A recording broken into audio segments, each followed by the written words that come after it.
नमस्कार. Creative MPSC या YouTube चॅनलवर आपल्या सर्वांचं पुन्हा एकदा हार्दिक स्वागत आहे. आपला आजचा जो व्हिडिओ आहे तर हा एका नवीन विषयावर म्हणजे आपण अभ्यास करतो, परीक्षा देतो, परंतु बरेचसे असे प्रश्न असतात की ते अननोन असतात किंवा वेगळे प्रश्न आपल्याला सिलेबसच्या बाहेरचे विचारलेले वाटतात. परंतु तरी सुद्धा जो इफेक्टिव्ह स्कोर आहे तर तो आपला या प्रश्नांना डील करत असताना कसा वाढायला पाहिजे. त्यानंतर हे जे प्रश्न आहेत तर हे नेमके खरंच वेगळे प्रश्न असतात का किंवा लॉजिकली याला आपण विचार करून सोडवू शकतो का, असे बरेचसे प्रश्न जे आहेत तर ते निर्माण होत जातात. आपलं जे क्रिएटिव्ह एमपीएससी हे टेलिग्राम चॅनल आहे तर त्याची लिंक मी आपल्या डिस्क्रिप्शन बॉक्समध्ये दिलेली आहे. तिथून तुम्ही ते चॅनल जॉईन करू शकता.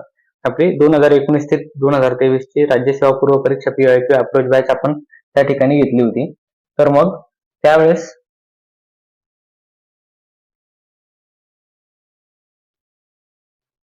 त्या बॅचमध्ये आपण हे सर्व डिस्कस केलं आहे. परंतु बऱ्याच जणांची मागणी होती की एखादा व्हिडिओ काही प्रश्नांचं उदाहरण घेऊन एखादा व्हिडिओ बनवण्यात यावा, म्हणजे आपल्याला किमान आयडिया तरी येईल की कशा पद्धतीचे जे प्रश्न आहेत जे वेगळ्या पद्धतीचे विचारले जातात तर ते आपण कशा पद्धतीनं वेगवेगळा विचार करू शकतो आणि त्या योग्य उत्तरापर्यंत पोहोचू शकतो. तर आता या ठिकाणी आपण राज्यसेवा पूर्व परीक्षा 2023चा इकॉनॉमिक्सचा हा सेक्शन घेतलाय. आपण जर पाहिलं राज्यसेवा पूर्व परीक्षेला तर इकॉनॉमिक्सचे प्रश्न जे तर बऱ्यापैकी अननोन विचारलेले दिसून येतात. म्हणजे आपण पुस्तकात वाचतो वेगळंच आणि त्यापैकी बरेचसे प्रश्न म्हणजे 50 ते 60% प्रश्न जे तर ते वेगळे असतात. मग हे जे वेगळे प्रश्न जे आहेत तर मग ह्यांना कशा प्रकारे डील करायचं, मग हे खरंच अवघड असतात का, वेगळे असले म्हणजे अवघड असतात असं अजिबात नाही, हे पहिली गोष्ट लक्षात ठेवा.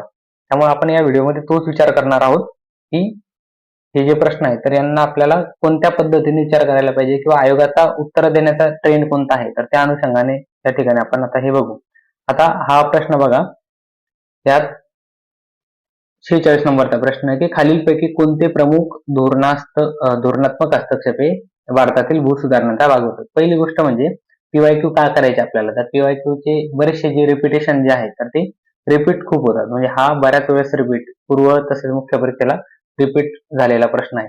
दुसरं म्हणजे की आपल्याला जो कंटेंट आहे ह्या प्रश्नातला जो कंटेंट आहे तर तो कदाचित पुढच्या वर्षी एखादा ऑप्शन म्हणून किंवा थेट प्रश्न सुद्धा विचारला जाऊ शकतो. त्याच्यामुळे आपल्याला पीवायक्यू करणं जास्त गरजेचं असतं.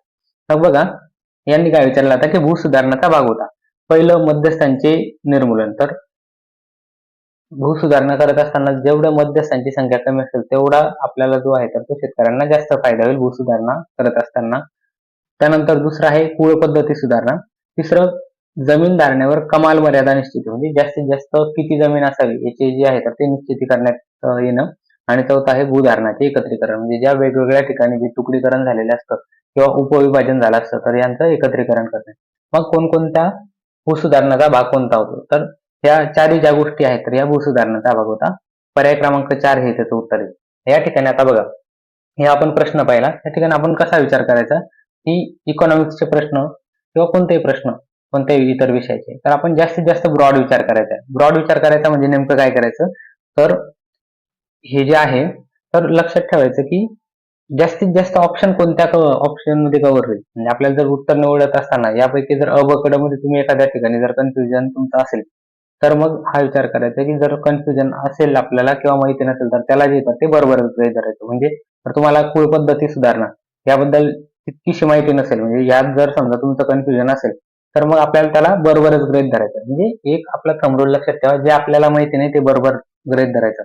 आपण जे म्हणतो की आयोग वरीलपैकी सर्व हे उत्तर का देतो, तर त्याचं बेसिक हे की जास्तीत जास्त पॉझिटिव्ह वेने आपल्याला अशा पद्धतीचा विचार करावा लागतो. त्याच्यामुळं हे जे प्रश्न आहे तर याला डाऊट अजिबात घ्यायचा नाहीये आणि जेवढे जास्तीत जास्त ऑप्शन्स कव्हर करणारा जो पर्याय असेल तर ते आपलं उत्तर असणार आहे. म्हणजे या ठिकाणी कोणतं उत्तर आहे आपलं, वरीलपैकी सर्व. हे इकॉनॉमिक्सला तसेच बाकी इतर सर्व विषयांना सुद्धा हे जसंच तसं लागू होतं. फक्त क्वालिटीला जे आहे तर थोडा वेगळ्या पद्धतीने विचार करावा लागतो. त्यात जे कीवर्ड्स आहेत तर त्या कीवर्ड्सवर आपल्याला भर द्यावा लागतो. म्हणजे पहिल्या त्याच्यात नेमकं लॉजिक काय असतं, तर जास्तीत जास्त जे ऑप्शन्स आहेत तर ते कव्हर करत जायचा प्रयत्न करायचा. आणि अशा काही काही उदाहरणं असतात की ती त्या ठिकाणी पूर्ण वरीलपैकी सर्व उत्तर नसतं, तसं ते जे प्रमाण आहे तर ते कमी. मग आपण वरीलपैकी सर्व करत जायचं, बरोबर म्हणत जायला. त्याला दोन अपवाद प्रामुख्याने लक्षात ठेवायचं. तो पहिला अपवाद जो आहे तर तो म्हणजे की जर दोन्ही वाक्य म्हणजे 2 किंवा 4 वाक्य असे जे दिलेले असेल तर त्यापैकी कोणतेही दोन वाक्य एकमेकाच्या विरोधाभासी जर असेल तर ते त्या दोन पैकी एक वाक्य बरोबर असणार आहे आणि एक वाक्य चुकीचं असणार नाही. म्हणजे त्या ठिकाणी दोन्हीच्या दोन्ही वाक्य तर ते आपल्याला बरोबर करायचे नाही, हा आपण लक्षात ठेवायचा. आणि दुसरं म्हणजे बऱ्याचदा काय होतं की ते काही एक्स्ट्रीम वर्ड त्या ठिकाणी वापरले जातात, म्हणजे फक्त, केवळ आणि हे जे आहे तर अशा प्रकारचे एक्स्ट्रीम वर्ड वापरले जातात, तर त्या ठिकाणी आपल्याला डाऊट घ्यायचा असतो. बाकी या दोन गोष्टी जर सोडल्या आणि एखाद्या प्रश्नाचं उत्तर आपल्याला माहिती नसलं तर त्याला आपल्याला योग्य असं म्हणायचं आहे, त्यावर आपल्याला डाऊट घ्यायचा नाही. त्यानंतर आता पुढचा प्रश्न बघू की 47 नंबरचा प्रश्न. आता हे बघा, या ठिकाणी काय प्रश्न विचारलाय आपल्याला की अन्नपूर्णा योजनेचे लाभार्थी कोण आहेत. हा तर फॅक्च्युअल प्रश्न आहे. मग या ठिकाणी कशा प्रकारे विचार करायला पाहिजे, तर आपल्याला हे उत्तर माहिती नसेल तर पहिली गोष्ट लक्षात घ्या की ऑप्शन बघू याचे आपण, शाळेतील मुली, त्यानंतर प्रासंगिक कामगार, त्यानंतर चौथा बघा निवृत्त सैनिक, हा ऑप्शन या ठिकाणी दिलेला आहे. म्हणजे या ठिकाणी काय केलंय की, आणि तिसरा जर पाहिला आपण, राष्ट्रीय वृद्धापकाळ निवृत्ती वेतन योजनेखाली नाहीत असे ज्येष्ठ नागरिक. म्हणजे जर आपल्याला एखादी गोष्ट विचारली गेली असेल तर जास्तीत जास्त ते एकदम जी टू दी पॉइंट, ज्याला आपण प्रिसाईज असं म्हणू शकतो, जी प्रिसाईज इन्फॉर्मेशन जे दिलेली असते तर ते शक्यतो उत्तर असण्याची जास्त शक्यता आहे. म्हणजे शाळेतील मुली, प्रासंगिक कामगार, निवृत्त वेतन, त्याच्यापैकी एकदम प्रिसाईज कोणतं दिलंय तर ज्येष्ठ नागरिक. आणि कोणते ज्येष्ठ नागरिक की ज्यांचं राष्ट्रीय वृद्धापकाळ निवृत्ती वेतन योजनेखाली ते नाहीत. म्हणजे असं विशेष स्पेसिफिक जर आपल्याला नमूद केलेलं असेल तर ते उत्तर असण्याची शक्यता जास्त असते. पर्याय क्रमांक 3 हे 47 नंबरच्या प्रश्नाचं उत्तर आहे. 46चं वेगळं लॉजिक सांगितलं, 47 अशा पद्धतीने आपण उत्तरापर्यंत पोहोचू शकतो. फक्त आपल्याला काय करायचे की जे अँगल्स आहेत उत्तर देण्याचे, तर ते अँगल्स आपल्याला जास्तीत जास्त डायव्हर्सिफाय करायचे आहेत. त्यानंतर आता पुढचा प्रश्न बघा, 48 नंबरचा, संतुलित वृद्धी दराचा उद्देश. तर संतुलित वृद्धी दराचा उद्देश हा काय असतो असं विचारलंय.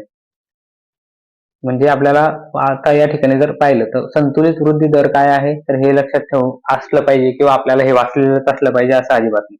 मग या ठिकाणी काय करतो आपण की संतुलित वृद्धी दर, मग एक एक ऑप्शन बघू की पहिल्याच्यात काय सांगितलं की उत्पन्नाचा वृद्धी दर, पहिले उत्पन्नाचा, त्यानंतर उत्पादनाचा वृद्धी दर, त्यानंतर नैसर्गिक साधन संपत्तीचा वृद्धी दर यांच्यातील समानता. दुसरा ऑप्शन काय म्हणतोय, उत्पन्नातील वृद्धी दर आणि लोकसंख्या वृद्धी दर. तिसरा म्हणतोय नैसर्गिक साधन संपत्तीचा आणि उत्पन्नातील, आणि चौथा काय म्हणतोय तर नैसर्गिक साधन संपत्तीचा आणि लोकसंख्येचा वृद्धी दर. आता हे जर आपण 4 वेगवेगळे ऑप्शन पाहिले, प्रश्न काय आहे तर आपल्याला बॅलन्स ग्रोथचा उद्देश काय असतो, संतुलित वृद्धीचा उद्देश काय आहे. म्हणजे हा जो उद्देश आहे तर कोणतीही नवीन गोष्ट असेल तर त्याचा उद्देश हा जास्तीत जास्त ब्रॉड असतो. एवढं आपल्याला लक्षात ठेवायचं की जास्त जे ब्रॉड आहे तर ते ब्रॉड ऑप्शन कोणता आहे तर तो आपल्याला निवडायचा. पर्याय क्रमांक 1 जर आपण पाहिला तर या ठिकाणी आपल्याला काय काय दिसतं तर उत्पन्न, उत्पादन आणि नैसर्गिक साधन संपत्ती, म्हणजे सर्वंकष, सर्वसमावेशक जे आहे तर तो विचार केलेला ऑप्शन कोणता दिसतो आपल्याला, पर्याय क्रमांक 1. म्हणजे जो ब्रॉड ऑप्शन आहे तर तो उत्तर असण्याची शक्यता जास्त असते. हा प्रश्न आपण अशा पद्धतीने सोडवला की याचं उत्तर आपल्याला माहिती नव्हतं, कुठं वाचलेलं नव्हतं, परंतु फक्त लक्षात घ्यायचं की जो ब्रॉड ऑप्शन आहे तर ते उत्तर असण्याची शक्यता जास्त असते. त्यानंतर आता पुढचं, नागरीकरण म्हणजे काय. नागरीकरण म्हणजे काय हा प्रश्न विचारला. आता लक्षात घ्या की पहिला ऑप्शन जर आपण पाहिलं की शहरांमध्ये लोकसंख्येचे केंद्रीकरण होणं, म्हणजे बरोबर आहे. नागरीकरण म्हणजे काय तर शहरांची संख्या वाढणं, शहरामध्ये लोकसंख्या वाढणं. ब काय म्हणतंय की शहरामध्ये लोकसंख्येचे विकेंद्रीकरण होतं. आता लक्षात घ्या, पहिल्या ऑप्शन मध्ये काय सांगतंय ते की केंद्रीकरण म्हणजे सेंट्रलायझेशन. दुसऱ्या ऑप्शन मध्ये ब मध्ये काय सांगतंय, डिसेंट्रलायझेशन. मी आता मागे जसं बोललो की जर दोन वाक्य एकमेकाच्या विरोधाभासी असेल तर त्यापैकी कोणतं तरी एकच वाक्य बरोबर असेल, ते दोन्ही वाक्य एकाच वेळेस बरोबर असू शकत नाही.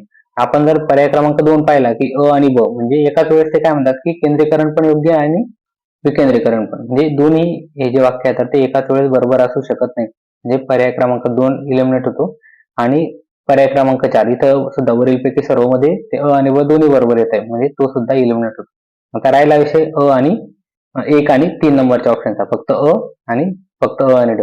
म्हणजे या ठिकाणी जर आपण इलिमिनेशन पद्धत वापरली तर सी चा विचार आपल्याला करायची गरज पण नाही. म्हणजे हे जे सी आहे तर नेमकं काय दिलेलं आहे त्याचा आपल्याला अजिबात विचार करायची गरज नाही. म्हणजे तिथं खेड्याचा तो ऑप्शन दिलेला आहे ते तर येणारच नाही, म्हणजे ते आपल्याला माहिती आहे. परंतु जर आपण इलिमिनेशन पद्धत वापरली तर हे जे वाक्य काय आहे तर याचा अजिबात विचार करण्याची आपल्याला गरज पडत नाही. आता ड बघा की लोकसंख्येच्या घनतेत वाढ. आता जर शहरामध्ये आता विचारलं आपल्याला नागरीकरण म्हणजे काय, म्हणजे अर्बनायझेशन मीन्स, म्हणजे त्यामध्ये आपल्याला त्याची व्याख्या सरळ सरळ विचारली तर ते आपल्याला माहिती की लोकसंख्या वाढणं शहरामध्ये. आता हे जे आहे लोकसंख्येच्या घनतेत वाढ, तर बऱ्याच जणांचं इथं कन्फ्युजन झालं की हे सुद्धा असू शकतं.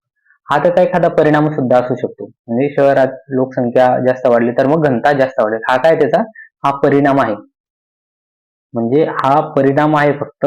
ही नागरीकरणाची व्याख्या आपल्याला म्हणता येणार नाही. म्हणजे बऱ्याचदा असं सुद्धा होऊ शकतं की क्षेत्र मोठं असू शकतं, लोकसंख्या मोठी असू शकते, त्याच्यामुळे घनतेत विशेष फरक पडणार नाही, असंही असू शकतं जर शहराची अशा पद्धतीने वाढ झाली तर. त्याच्यामुळे लोकसंख्येच्या घनतेत वाढ हे नागरीकरणाच्या व्याख्येत येणार नाही. नागरीकरण म्हणजे काय, तर मग शहरात लोकसंख्येचे केंद्रीकरण. पर्याय क्रमांक 1 हे या ठिकाणी उत्तर असेल.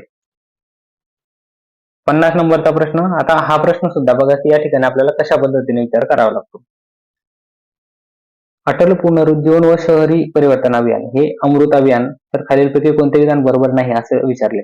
तर पहिलं, अमृत हे भारत सरकारचे प्रमुख अभियान आहे, बरोबर ते भारत सरकारचं आहे, त्याबद्दल दुमत असण्याचं कारण नाही. इथं अशा सर्व जे जनरल सेंटेन्स आहे तर तिथे डाऊट सुद्धा घ्यायचा नाही. डाऊट फॅक्च्युअल प्रश्नांमध्ये, विरोधाभासी प्रश्नांमध्ये, ऑप्शन मध्ये, किंवा जे सर्व, फक्त, केवळ, आणि असे जे शब्द असतात तर ते शब्द आल्यानंतरच आपल्याला डाऊट घ्यायचा आहे. दुसरा काय, गृहनिर्माण व शहरी व्यवहार मंत्रालय यांनी हे अभियान सुरू केलं. आता शहरी परिवर्तन अभियान आहे तर मग ते शहरी व्यवहार मंत्रालयाचं असेल, ते सुद्धा बरोबर. तिसरं, ते देशभरातील शहरामधील पाण्याच्या पुरवठ्याची आव्हाने सोडते. आता आपल्याला असं कन्सिडर करू की हे माहिती नाही. चौथं, 25 जून 2015 मध्ये देशातील 500 शहरांमध्ये ते कार्यान्वित करण्यात आले. आता लक्षात घ्या, 3 नंबरचा ऑप्शन काय म्हणतो की ते देशभरातील, म्हणजे देशभरातील जेव्हा आपण म्हणतो याचा अर्थ काय होतो की सर्व देश, सर्व देश असा ऑप्शन अर्थ होतो त्याचा. सर्व देशांमध्ये ते पाण्याच्या पुरवठ्याचे आव्हान सोडवते असं तिसरा पर्याय म्हणतो. आणि चौथा काय म्हणतो की ते 500 शहरामध्ये कार्यान्वित करण्यात आले. याचा अर्थ काय, इथं आपण कोणत्या पद्धतीने विचार करायला पाहिजे की एकाच वेळेस हे 3 आणि 4 नंबरचे जे ऑप्शन आहे तर ते एकाच वेळेस बरोबर असू शकत नाही, म्हणजे त्या दोन्ही पैकी एक कोणतं तरी चुकीचं असेल. म्हणजे तर सर्व देश जे आहेत तर ते चुकीचं असेल, किंवा हे 500 शहर चुकीचं असेल. जर 4 नंबरचा विचार आपण केला तर एवढं स्पेसिफिक त्यांनी सांगितलंय 25 जून 2015 आणि 500 शहरामध्ये. तर त्याच्यामुळं, आणि आपण जे पाहिले जे कीवर्ड्स आहेत, एक्स्ट्रीम वर्ड जे आहे तर तो तिसरा नंबर मध्ये येतो की सर्व देश, म्हणजे देशभरातील, याचाच अर्थ काय होतो सर्व देश. त्याच्यामुळे हे जे अशा पद्धतीचे जे सर्व, फक्त, आणि केवळ हे जे आहे तर हे जे वाक्य आहे तर हे चुकीचे असण्याची शक्यता जास्त आहे. म्हणून पर्याय क्रमांक 3 कॉल घेत असताना, मग आता 3 आणि 4 पैकी आपल्याला कोणता उत्तर निवडायचं, तर त्या ठिकाणी आपल्याला असा विचार करावा लागतो. म्हणजे बऱ्यापैकी ही जी योजना आहे तर याचा आपल्याला डिटेल माहितीच असेल. या व्हिडिओमध्ये फक्त आपण कोणत्या पद्धतीनं, कशा पद्धतीने विचार करू शकतो त्या अनुषंगानं हा व्हिडिओ पाहतो. पर्याय क्रमांक 3 हे त्याचं उत्तर असेल. त्यानंतर 51 नंबरचा प्रश्न. तर हा जो प्रश्न आहे तर हा फॅक्च्युअल प्रश्न, परंतु भरपूर वेळेस रिपीट झालेला प्रश्न आहे. 2018च्या पूर्व परीक्षेला हा प्रश्न विचारला होता. 2018, जेव्हा एखाद्या कुटुंबाचा वंचितता गुणांक टिंबटिंब टक्के किंवा त्यापेक्षा अधिक असतो त्यावेळी ते कुटुंब अनेक अंगांनी बहुमित, म्हणजे दरिद्री मानले जाते. म्हणजे जे मल्टी डायमेन्शनल पुअर आपल्याला विचारले तर पर्याय क्रमांक 4 हे त्याचं उत्तर आहे. आता इथं 2 गोष्टी लक्षात ठेवायच्या. जेव्हा आपल्याला विचारलं की एमपीआय होण्यासाठी किती, तर 33.30%. आता पर्यायामध्ये हे जे 1 नंबरचा पर्याय दिलाय 20.33, तर ही जे तर ती ही शक्यता असते. म्हणजे जर 20.33% पुढे जर गेलं तर ते शक्यता असते की तो मल्टी डायमेन्शनल पुअर होऊ शकतो, म्हणजे 33च्या पुढे जाऊ शकतो. आणि 33 नंतर जेव्हा 50च्या जेव्हा पुढे जातं तर 50ला जे आहे तर ते असतं तीव्र. म्हणजे आता ही जरी फॅक्च्युअल गोष्ट असली तरी आपण पीवायक्यूचा अभ्यास का करायचा. पहिले जे 5 प्रश्न आहेत तर ते आपण फक्त प्युअर अप्रोच बेसवर सहज पद्धतीने सोडवले, म्हणजे 5च्या 5 प्रश्न त्या पद्धतीने सुटले. हा 51 नंबरचा प्रश्न जो आहे तर तो रिपीट आहे, म्हणजे आपलं जे अप्रोच आणि रिपिटेशन याच्यामुळे जास्तीत जास्त जे आहे अॅक्युरसी आपली येऊ शकते. त्याच्यामुळे पीवायक्यू करणं का गरजेचे आहे, तर ते याच्यासाठी की आतापर्यंत 6च्या 6 प्रश्न आपण तशा पद्धतीने सोडवलेले आहेत. त्यानंतर आता पुढचा 52 नंबरचा प्रश्न बघू. जुलै 1991 पासून अर्थव्यवस्थेतील पुरवठा बाजू सुधारण्यासाठी व्यापक उदारीकरणाचे उपाय लागू केले जात आहेत. त्यापैकी अधिक महत्वाचे कोणते, तर उदारीकरणाचे उपाय विचारले. व्यापार आणि भांडवल प्रवाह सुधारणा, त्यानंतर औद्योगिक नियंत्रण, त्यानंतर निर्गुंतवणूक आणि सार्वजनिक उद्योग सुधारणा, आणि ड आहे वित्तीय क्षेत्र सुधारणा. आपण पहिल्याच प्रश्नात काय पाहिलं होतं की जास्तीत जास्त ऑप्शन कव्हर करणारा पर्याय आपल्याला निवडावा लागतो. आणि ते उत्तर असण्याची शक्यता जास्त आहे. त्याच्यामुळे त्या गोष्टी आपल्याला माहिती असलेल्या असतात, परंतु असं कन्सिडर करू की यातला एखादा पर्याय म्हणजे आता हे दुसरा पर्याय समजा औद्योगिक विनियंत्रण हे आपल्याला माहिती नसलं तर मग या ठिकाणी आपण काय करायचं, अजिबात डाऊट घ्यायचा नाही. त्यामुळे आता इथं जास्तीत जास्त ऑप्शन कव्हर करणारा कोणता आहे तर पर्याय क्रमांक 4 म्हणजे अ ब कडक, की तो सर्वसमावेशक आहे, जास्तीत जास्त म्हणजे सर्वांना कव्हर करतो. म्हणून या ठिकाणी उत्तर काय करायला पाहिजे, वरीलपैकी सर्व. त्यानंतर आता पुढचा 53 नंबरचा प्रश्न बघा. त्यामध्ये काय विचारलंय की विविध योजना दस्तऐवजातून नियोजनाची दीर्घकालीन उद्दिष्टे जी आहेत तर ते खालीलप्रमाणे दिसून येते. पहिला आहे आर्थिक वृद्धी आत्मनिर्भरता, दुसरा आहे बेकारी निर्मूलन उत्पन्न विषमता गट, तो आहे गरिबी निर्मूलन आधुनिकीकरण आणि ड सर्वसमावेशक आणि शाश्वत वृद्धी. या ठिकाणी पण काय करायचं आपल्याला, जसं लॉजिक काय लावायचं तर जो सर्वसमावेशक जे आहे, जो ब्रॉड आहे की जास्तीत जास्त ऑप्शन कव्हर करणारा जो घटक आहे तर ते आपलं उत्तर असणार आहे पर्याय क्रमांक 4. म्हणजे यात आपल्याला विचार करायची गरज नाही, मग आत्मनिर्भरता असेल का किंवा उत्पन्न विषमता गट असेल का याबद्दल आपल्याला अजिबात विचार करायचा नाही. ते जे आहे तर ते बरोबरच गृहीत धरायचे आणि पर्याय क्रमांक 4 म्हणजे वरीलपैकी सर्व हे उत्तर करायचं आहे. त्यानंतर आता 54 नंबरचा प्रश्न बघा. हा सुद्धा त्याच म्हणजे आता गेले 2 प्रश्न आपण ज्या पद्धतीचे पाहिले तर त्या पद्धतीचाच हा प्रश्न दिसून येतो की योजना निर्मिती आणि त्याच्या यशासाठी कोणत्या बाबीची गरज असते. म्हणजे निर्मिती करत असताना जर पहिलं आपण नियोजन आयोग, तर नियोजन आयोगाचं कामच ते होतं की ते नियोजन करणं, म्हणजे नीती आयोग आहे ते. त्यानंतर आकडेवारी उद्दिष्टे, दुसरं आहे लक्ष्य आणि अग्रक्रम निश्चिती संसाधन संकलन म्हणजे अंमलबजावणी त्याची व्यवस्थित झाली पाहिजे. तिसरा आहे की अभ्रष्ट आणि कार्यक्षम प्रशासन. आता लक्षात घ्या, इथं हा जो अभ्रष्ट जो दिलेला आहे तर त्याच्यामुळे हे बरोबर, जर इथं भ्रष्ट दिला असता म्हणजे आपल्याला व्यवस्थित वाचून घ्यायचंय, भ्रष्ट जर दिला असता तरी आपण याला ते चुकीचं म्हणलं असतं, परंतु देताना ते जनरली पॉझिटिव्ह वेने देतात. तर अभ्रष्ट आणि कार्यक्षम प्रशासन, योग्य विकास धोरण आणि ड आहे प्रशासन काटकसर आणि शिक्षणाचा पाया, म्हणजे हे सुद्धा या ठिकाणी बरोबर आहे.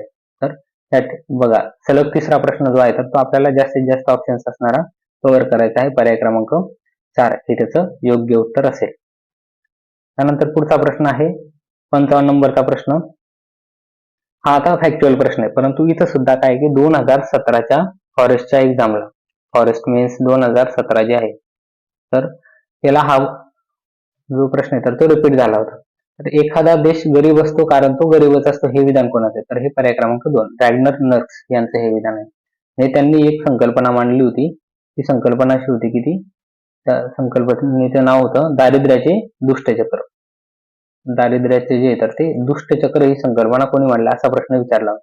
दुष्टचक्र म्हणजे काय की एखादा देश गरीब असतो तर त्याचं गुंतवणूक कमी असते, तांत्रिकीकरण कमी असतं, त्याच्यामुळे त्याचं उत्पादन किंवा उत्पन्न वाढत नाही, म्हणून तो गरीबच असतो. हे जे दुष्टचक्र जे आहे तर ते नेहमी सुरू राहतं. त्याच्यामुळे मग ही जी संकल्पना दारिद्र्याची दुष्टचक्र हे कोणी मांडली होती, वॅग्नर नर्स यांनी. 55 आहे पर्याय क्रमांक 2.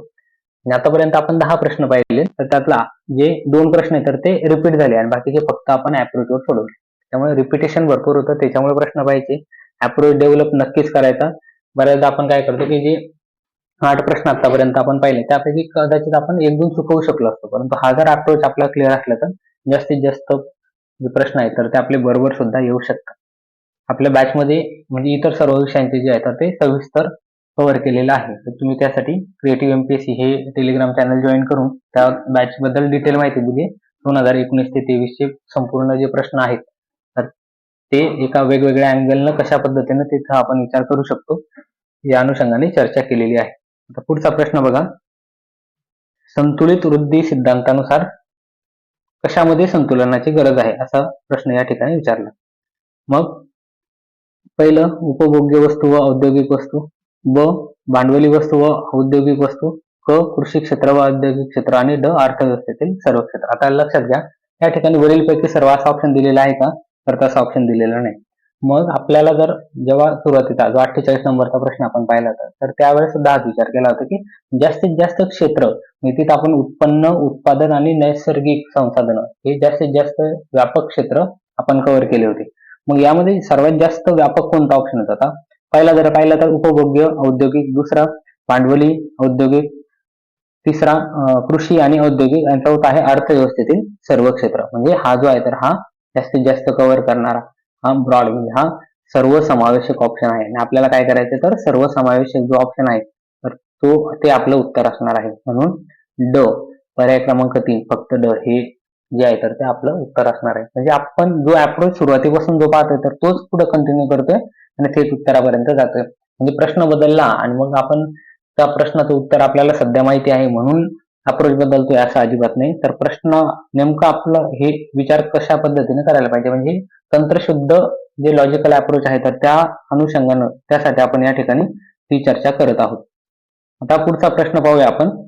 प्रश्न क्रमांक आहे 57. तर शुम्पीटर यांच्या मते आता हे जे लॉजिक आहे तर मी तुम्हाला जास्त चांगल्या पद्धतीने याच्यात कव्हर करतो की शुम्पीटर यांच्या मते आता हे जे 2 वाक्य दिलेले आहे मग आपल्याला हे वाक्य माहिती आहेत का नाही हे वाचणं गरजेचं आहे का तर अजिबात नाही. म्हणजे परत शुम्पीटरचं काहीतरी रिसर्च करायची गरज पडते का तर तसं सुद्धा अजिबात नाही. मग अशा ठिकाणी काय करायचं तर एकदा वाचून घ्यायचं सुरुवातीला की विकास म्हणजे स्थितीशील स्थितीत खंडित आणि उत्स्फूर्त बदल होय आणि काय वृद्धी म्हणजे क्रमशः स्थिर दीर्घकालीन बदल जो हळूवार बचत आणि लोकसंख्या वाढीमुळे होतो. म्हणजे आपल्याला माहिती की वृद्धी जी आहे तर ती हळूहळू होते आणि विकास जो आहे तर तो उत्स्फूर्त बदल असतो. म्हणजे फक्त आपल्याला काय करायचं या ठिकाणी जास्त जो ब्रॉड ऑप्शन आहे म्हणजे आपण जसं पाहतो की सर्वसमावेशक जे जास्तीत जास्त ऑप्शन कव्हर करायचं म्हणजे हा सुद्धा बरोबर जर आपल्याला माहिती नाही तर याला बरोबर ग्रेड धरायचं. आपल्याला माहिती नाही तरी सुद्धा याला बरोबर ग्रेड धरायचं. म्हणजे इथं आपण डाऊट घ्यायचा नाही.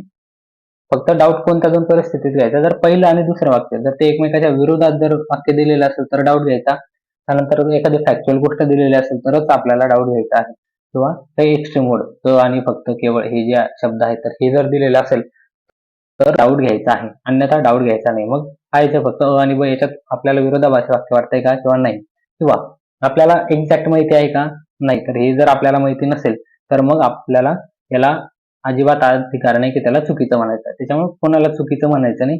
हे जे वाक्य जे जर आपल्याला माहिती नाही तर त्याला दोन्हीला बरोबर म्हणायचं. म्हणजे पहिलं वाक्य बरोबर दुसऱ्या वाक्य बरोबर पर्याय क्रमांक 3 आणि ब दोन्ही जे आहेत तर ते बरोबर आहे. आता बघा आपण सुरुवातीपासून जे म्हणतोय की जास्तीत जास्त ऑप्शन कव्हर करत जायचे वरीलपैकी सर्व घेत जायचं तर तसं आता ही जरी एकदम फॅक्च्युअल किंवा एकदम प्रिसाइज विचारलेलं असतं की शुम्पीटर यांच्या मते काय हे आपल्याला जरी माहिती नसलं तरी आपण उत्तर करत असताना जे तर त्या ज्या गोष्टी दिलेल्या असेल जे 2 वाक्य दिलेले असेल तर त्याला बरोबरच म्हणायचं आहे.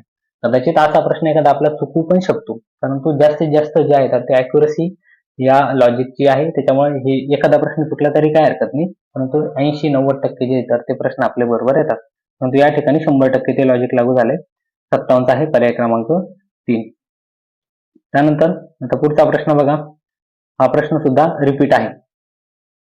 रंगराज्य समितीने की जो दरडोई उपभोग खर्च जो आहे तर ते शहरी भागासाठी आणि ग्रामीण भागासाठी किती एवढे सांगितले. तर पर्याय क्रमांक 2 47 रुपये आणि 32 रुपये. म्हणजे हा प्रश्न जो आहे तो रिपीट झालेला आहे. त्यापूर्वी जो MPIचा जो प्रश्न होता तो सुद्धा रिपीट होता. वॅगनरचा प्रश्न तो रिपीट होता आणि हा प्रश्न रिपीट आहे.